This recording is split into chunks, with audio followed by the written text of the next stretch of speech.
Welcome to another episode of Reddit Wolf. Without further delay, let's jump into today's story. Posted to r/MaliciousCompliance by TechnoGrind. My friend, I'll call her Sandy, worked at a travel agency in British Columbia, Canada. It was a small owner-operated business with the owner and 3 employees, including my friend. Everyone worked Monday to Friday from 9 a.m. to 5 p.m. One of my friend's co-workers, I'll call her Jane, an older woman in her early to mid-60s, was a long-time nuisance employee. Among other sketchy behavior, Jane was always scamming ways to take time off, over and above her official paid vacation time. In order to make up for the lost hours, she would claim overtime hours paid by supposedly going into the office in her off hours to finish up work without being requested by the owner to do so.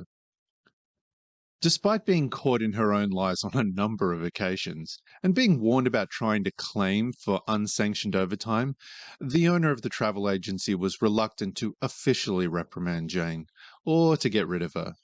The reason being is the owner discovered after she had hired Jane that Jane had actually been fired from her previous job at another local travel agency for pulling the same stunts. However, Jane had sued her former employer for unfair dismissal and had won the settlement.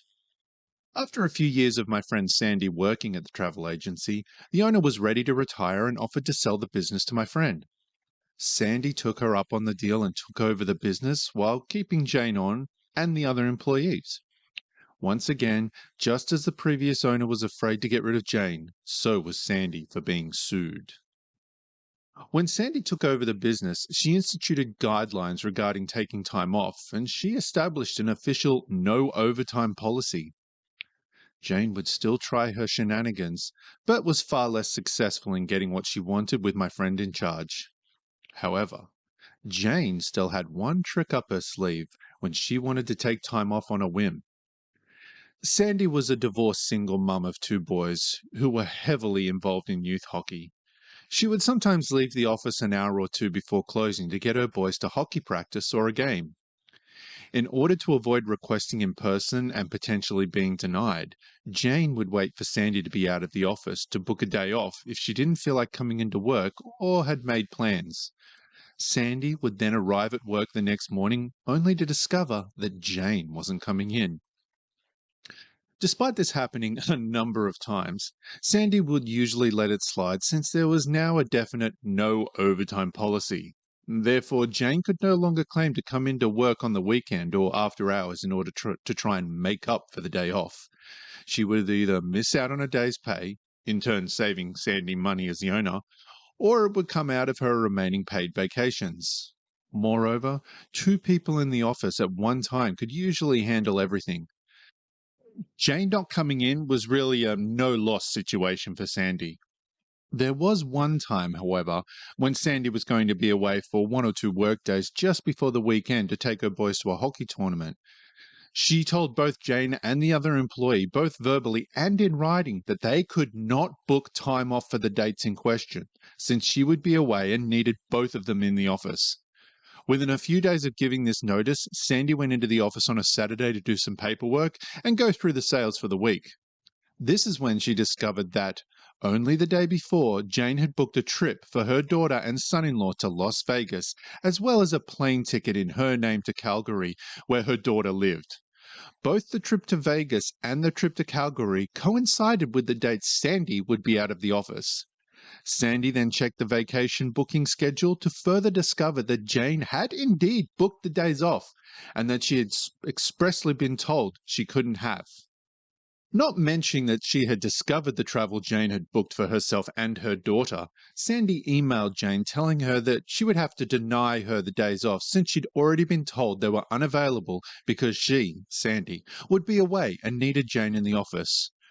Through a continued series of email exchanges, Jane replied and outright lied to Sandy with some excuse about her daughter getting some long-awaited medical treatment or surgery, and she needed to go to Calgary to help out for a few days and look after her granddaughter. Sandy replied to this lie by telling Jane She knew about the trip she'd booked to Vegas for her daughter and son-in-law, that Jane's trip to Calgary was most likely to babysit her granddaughter while her daughter was in Vegas, and that she would still have to deny Jane the days off, especially since she booked them after being told they were unavailable. Jane countered in her subsequent reply, without even addressing the fact that she had been caught in a lie, that she had been a dedicated employee of the travel agency for several years and couldn't understand why she was being treated so unfairly after all she had done for the business. She then wrote that since she wasn't being treated as a valued employee, she had no choice but to retire and was giving her 2 weeks' notice. Despite Jane's threat, Sandy replied that she will still be unable to grant her the days off, and left it at that without making any mention of Jane's threat to quit or retire. Sandy then contacted her accountant, who also acted her as de facto business advisor, and explained what had happened with Jane. Also aware of Jane's previous shenanigans, Sandy's accountant told her that this was the out that she'd been looking for with Jane, and she had it all in writing. He told her that Jane had essentially resigned or retired, and all Sandy needed to do was honor Jane's desire to do so. Let her finish out her 2 weeks or pay her 2 weeks' wages in lieu with no further severance pay legally required since she hadn't been fired. The following Monday, Sandy went into the office early, accompanied by her long-term boyfriend, to act as a witness. She put Jane's belongings from her desk into a box and took things that were property of the business. Since Jane was old school and had resisted inputting client information into the computer database, this also included a small box filled with index cards, which had client phone numbers, addresses, credit card information, and other personal information noted on them. In the meantime, the other employee had arrived for work, and they all waited for Jane to show up. Jane arrived just before 9, acting as though nothing had happened and greeted everyone with a good morning as she walked through the door. However, she was apparently taken aback slightly when she noticed Sandy's boyfriend seated in the far corner of the office. At this point, Jane was midway to her desk when Sandy informed her that there was no need to go any further and that she had accepted Jane's notification of retirement. She then handed Jane a check compensating her for the hours she had worked in the current pay period, as well as 2 weeks' wages in lieu of Jane finishing out her final 2 weeks before her retirement. Jane was dumbfounded and went into panic mode. "But I didn't retire. I'm not ready to retire." Sandy responded that indeed she had retired, given her notice, and had proof of it in writing. All Jane could continue repeating was, "But I didn't retire. I'm not ready to retire," while unsuccessfully attempting to get the support of the other employee, who refused to come to her defense. Sandy then pointed to the box containing Jane's belongings, wishing her a happy retirement, and told her to leave the office. Jane quickly rifled through the box and noticed that the small box containing the index cards with client information was not there. She insisted that Sandy return it to her, which Sandy refused to do, explaining that it was property of the business, contained personal client information, and that she would be in violation of Canadian privacy laws if she were to let Jane take it. Jane's shock had now turned to obstinance, and she refused to leave without the box. Both the employee and Sandy's boyfriend had started to get involved, repeatedly telling Jane to just leave. Sandy then informed Jane that if she didn't leave, they would have to call the RCMP, Canadian Police, at which point Sandy's boyfriend dialed 911 to inform the dispatcher of a disgruntled former employee at XYZ Travel Agency who was refusing to leave the premises. Within a few minutes, 2 police officers arrived, and Jane immediately ran to the door, ranting about being fired and about missing box of client info. In order to de-escalate the situation, one police officer told Jane to come outside and explain to him her side of the story. The other officer remained in the office to hear Sandy's side of the story, agreeing that Jane was not legally entitled to the box of client info. The other officer then re-entered the business and told Jane to wait outside. He said that Jane was insisting that Sandy was holding onto her personal belongings, namely a box of important information. Both Sandy and the officer who had spoken to her explained the contents of the box to the other officer, who in turn agreed it was not Jane's property. The police officers then picked up the larger box of Jane's personal belongings, took it outside to Jane, and told her she needed to go home. To rub salt in Jane's wounds the next day, Sandy put up a large sign in the window of the business congratulating Jane on her retirement, and even put a small announcement in the local newspaper doing the same thing. The icing on the piece of revenge cake was Sandy, when filling out the necessary government forms for when an employee quits, gets fired, or retires, made sure to check the box labeled retired for the reason for Jane no longer being employed.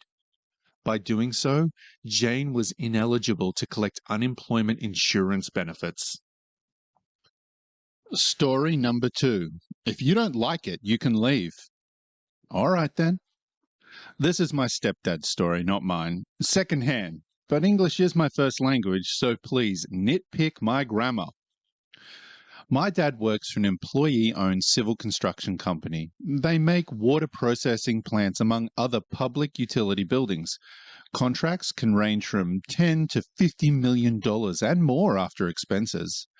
They spend the vast majority of said budget on material. Again, millions of dollars. One company they get parts from is their main supplier of pipes and plumbing doohickeys. They spend about a third of their budget with them. Again, speciality in water treatment plants.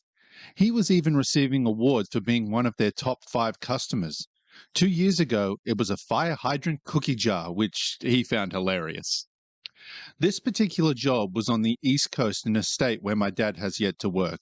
As such, he goes to the office personally to meet these people on principle, mind you. He's just that type of guy. He meets the staff, or most of them. What he didn't know was that one young lady was out that day, her day off. Eventually, the budget had been worked out and the structural basis had been mostly completed. So my dad calls the suppliers to place his order. You know exactly who he gets?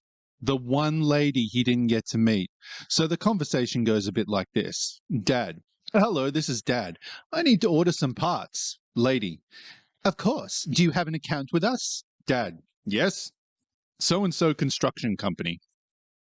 Lady types a bit. I'm sorry, but I don't see an account for this construction company. Dad: yeah, we do. Can you please check again?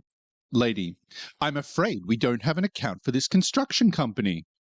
Now, it is important to note that A, my dad takes no BS, and he knows she didn't recheck because he couldn't hear her rather loud keyboard typing. And B, to create an account requires a credit history check, which can take 5 to 10 business days to get done.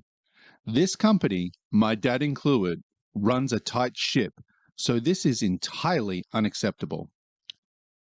Dad: look, can I speak with the owner? I met him yesterday and I'd like to clear this up quickly. Lady: I'm afraid owner is unavailable right now. I could create an account for you if you'd like. Dad: look, I need to buy $70,000 of prep materials and I need them by next week. Please try again to find our account. This construction company is one of your top clients and you asked me to create a new account. I will go elsewhere. The lady, still not trying again, says, I apologize for the inconvenience. If you feel you could get better service elsewhere, then you are free to do so. My dad immediately hung up fuming. He had to take 2 more days and $10,000 more, but he got the parts on time. He then came into the office a week later, passed by the front desk and knocked on the owner's door. Sir, you can't be back here. Wouldn't you know it? It was the lady from before. My dad just waited, and when the owner opened the door, he greeted Dad like an old friend.